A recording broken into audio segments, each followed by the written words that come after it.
Hey everybody, and welcome to today's video. And today guys, I'll be talking about how you change your name on Marvel Snap. So yeah guys, make sure to watch this video till the very end and hear what I have to say carefully so you can know everything about name changes and how to use them. But yeah guys, this works the same both on Android and iPhone and also on PC if you're playing on PC like me, so you don't have to worry what kind of phone you have or if you are on PC.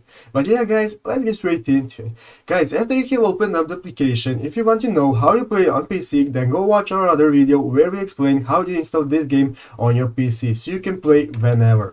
But yeah guys, after launching the application and logging into your account, as you can see here guys, if we look ahead here and we click on our profile picture, you can see this takes us to customize our avatar. So we do not want to change our avatar. If you click here in the upper left corner in this wheel button, which will open up the settings button, you can see that there is an option for everything such as music, your FPS, to connect an account and so on and so on. But as you guys can notice, you cannot change your name. That's because Marvel Snap currently does not enable you to change the name of your profile. Currently, they're adding more options. They say that this option will be enabled sometime in the future and that they are working on it. But currently, guys, for now, you cannot change your name, and whatever name you set is the name you're going to have to play with. Yeah, guys, it's not the best, but that's how things currently are. But yeah, guys, sometime in the future, Marvel Snap will surely add this option. Then you will be able to change your name. But until then, that's how it stays. But yeah, guys, I hope this video was helpful to you. If it was, make sure to leave a like and subscribe to the channel. So yeah, guys, thank you for watching. Take care and bye.